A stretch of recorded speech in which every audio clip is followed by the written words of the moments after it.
Ibnu Sirin rahimahullah, beliau pernah mendengar ada satu anak muda lagi mencaci maki Hajjaj bin Yusuf. Kalau teman-teman belum tahu Hajjaj bin Yusuf ini, nama ini kalau dalam buku-buku sejarah Islam udah divonis buruk sekali. Karena orang ini dia panglima perang lah kalau kita sekarang ya, jenderal perang Khilafah Umayyah pada saat itu. Tapi orang ini agak zalim. Kalau ada orang tidak sepaham sama dia dibunuh. Mau ulama pun dibunuh semua sama dia. Sahabat Nabi dia nggak peduli. Hajjaj ini yang membunuh Abdullah bin Zubair, sahabat Nabi radhiyallahu anhu. Habis dibunuh disalib sama dia. Orangnya kejam sekali gitu. Ini kasih cerita teman-teman sekalian. Hajjaj bin Yusuf ini karena buruknya perbuatannya banyak orang yang cerita buruknya. Ini teman-teman yang suka gosip ambil pelajaran. Ibnu Sirin lewat. Apa kata Ibnu Sirin? Perkataannya begini. Diam kau hai saudaraku. Diam, sekarang kamu diam.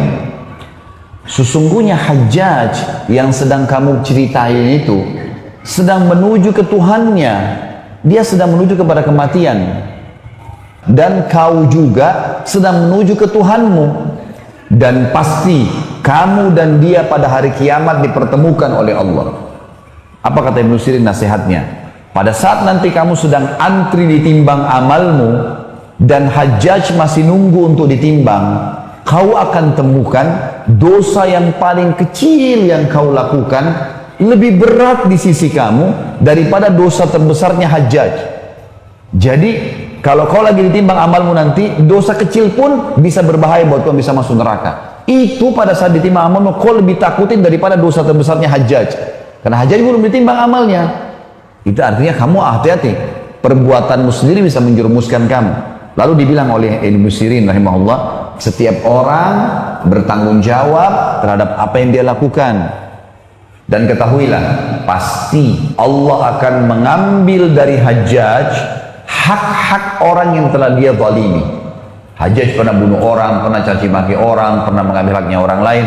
Allah pasti akan ambil hak orang lain dari dia. Pahalanya dikasih ke situ.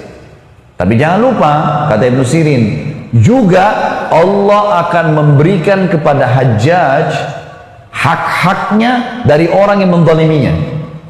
Baik, kalau Hajjaj pernah bunuh orang, pernah ini, urusan dia sama Allah. Kalau kau bisa nasihatin depan matanya, nasihatin depan matanya. Kalau enggak, jangan. Karena kalau kau ceritain dia, kau pun nanti akan diambil pahalamu dikasih ke Hajjaj. Ngapain kamu kasih pahala ke dia? Seperti itulah bahasanya. Lalu kata dia, mulai sekarang jangan pernah kau sibukkan dirimu untuk mencaci maki orang lain. Ada orang subhanallah begitu ya. Tiap hari cuma tahu kesalahan orang lain. Padahal dia sendiri punya banyak kekurangan. Sibuk dengan keluarganya orang, istrinya orang, suaminya orang, anaknya orang lain, pembantunya, pegawainya, pekerjaannya, pakaiannya orang lain, semua dicari kesalahannya. Ini apa manfaatnya buat dia? Nggak ada sama sekali. Teman-teman sekalian, jangan buat musuh pada hari kiamat. Berat. Kalau antum punya masalah dengan orang, siapapun teman-teman sekalian di muka bumi ini, selesaikan hari ini, saat ini. SMS, WhatsApp kah, minta maaf kalau punya salah. Ada haknya orang lain, kembalikan. Belum mampu, minta tempo. Kalau kita mati, aman. Jangan siapin musuh hari kiamat. Karena kalau kita utang 2 juta di dunia ini, lalu kita sengaja nggak bayar, di akhirat kalau kita mau bayar 2 juta rupiah sudah nggak laku rupiah. Di akhirat nggak dipakai lagi duit dunia ini. Dia mau 2 juta pahala, bayangin 2 juta pahala itu. Berapa banyak sholat kita yang diambil sama dia? Ngapain kita bagi-bagi pahala begitu? Makanya Imam Bukhari rahimahullah pernah mau berburu sama teman-temannya. Sementara nunggu teman-temannya datang, beliau latihan panah di halaman rumahnya. Anak panahnya kena pagar tetangga, tercuil sedikit. Maka Imam Bukhari bilang sama pegawainya, disilakan dengan gulam, sampaikan ke teman-teman saya kalau saya nggak jadi berburu. Sampaikan. Setelah balik pembantunya, langsung dia bilang, sampaikan kepada tetangga di sebelah, kalau tadi tidak sengaja Bukhari ini, Muhammad namanya, Muhammad ini memanah, kena pagarnya, tercuil sedikit. Berapapun dia minta gantinya, saya akan ganti. Pembantunya Bukhari pergi ke sebelah. Ada salam dari Syekh Muhammad gini. Tadi dia memanah, kena pagar anda, dan dia bersedia menggantinya. Kata tetangga itu, mana? Dilihatin, sedikit tercuil. Tetangganya, jangankan pagar ini, rumah saya buat dia.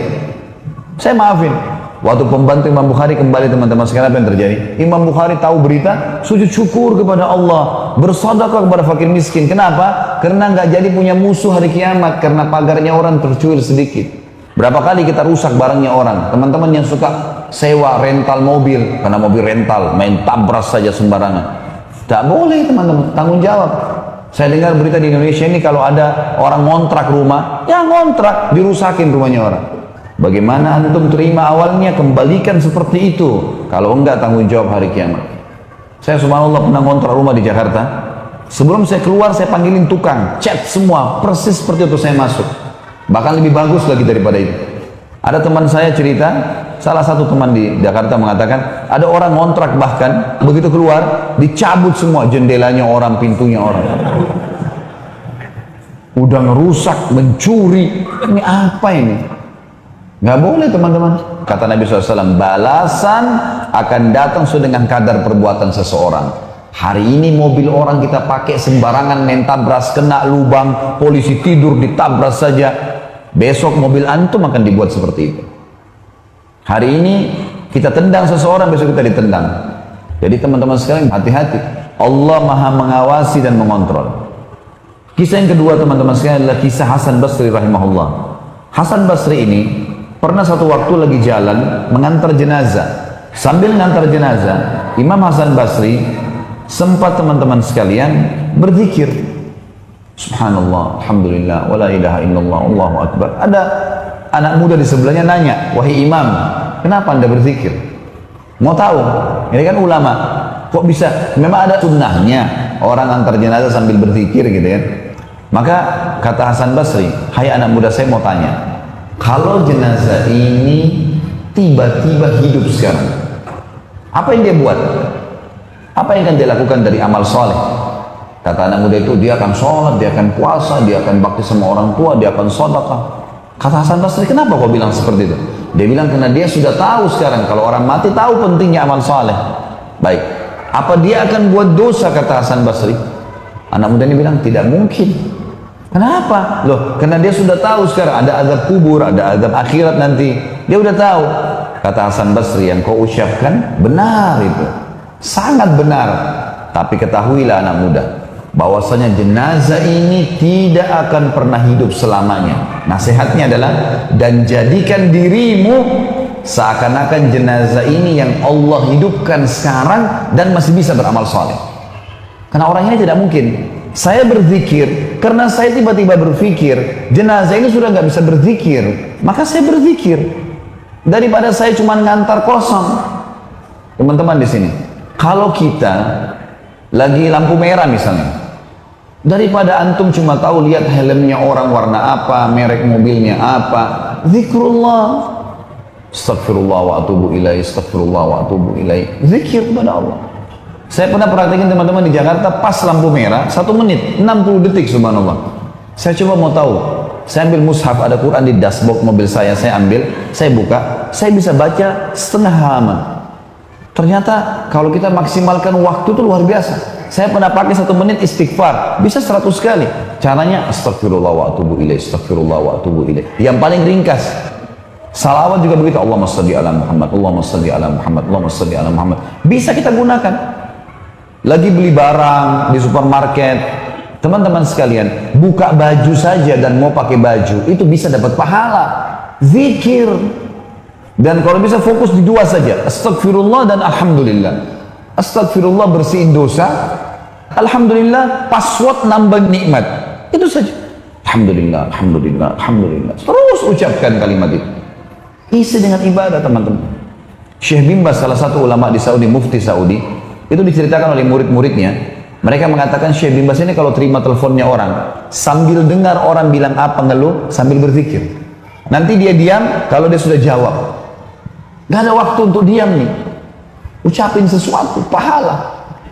Kata Nabi SAW, kalau saya baca sekali subhanallah, walhamdulillah, wala ilaha illallah, wallahu akbar, 1 kali, lebih saya cintai daripada terbitnya matahari buat saya.